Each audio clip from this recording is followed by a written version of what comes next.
Hello ladies and gentlemen, and welcome to another Dune Awakening video. I apologize for not posting a video sooner, but I've been very busy.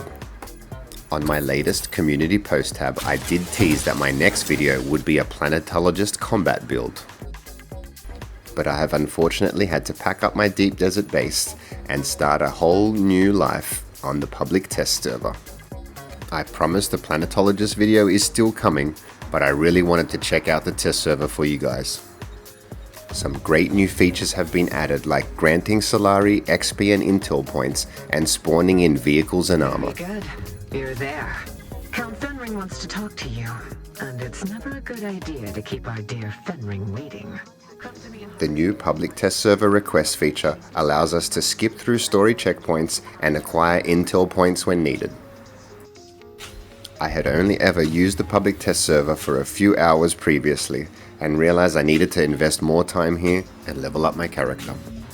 With how extensive all these changes are, I think it'll definitely be worth it. One of the major bottlenecks though is that we're very limited on available ability skill points. Apparently though, this is a known issue and it is required for you to grind the points rather than just request them. I'm not exactly sure how long the public test runs for, but for the foreseeable future, I think the majority of my content will be coming from here.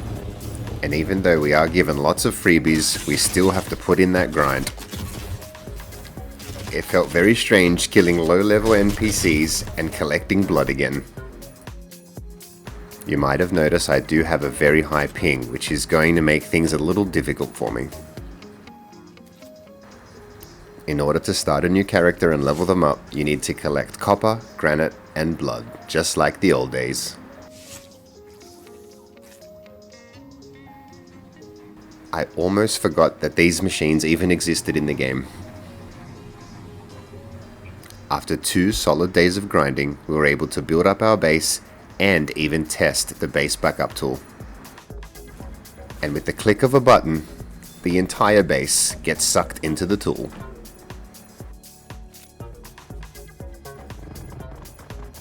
I was completely blown away by how easy and simple that was to do. I think it's honestly one of the most impressive things they've ever brought into the game. So here's what you do once the base is in the tool.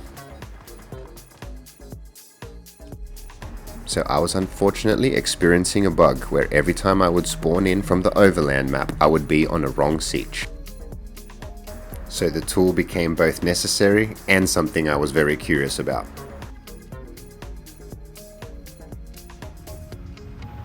So my main concern with this tool was, if there is a base where I want to place my base, what happens?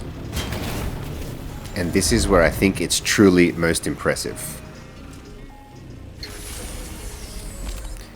If the previous base location is occupied, the tool will do everything it can to help place it somewhere else.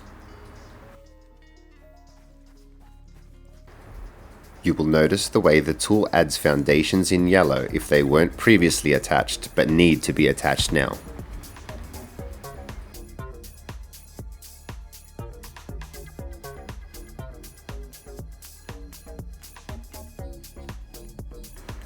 And just an additional click of a button, and there it is again. It just needs a little patchwork to be complete, but everything is there.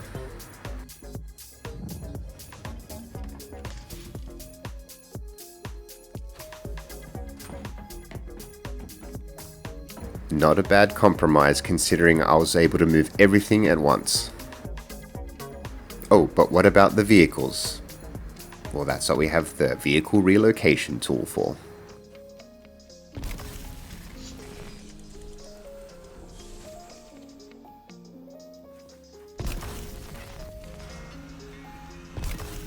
How incredible is that? So impressed.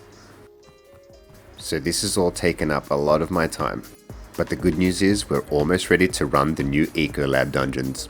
And spoilers, they seem brutal, and I can't wait for more. Thank you so much for tuning in to this little update video, but I will see you on the next one.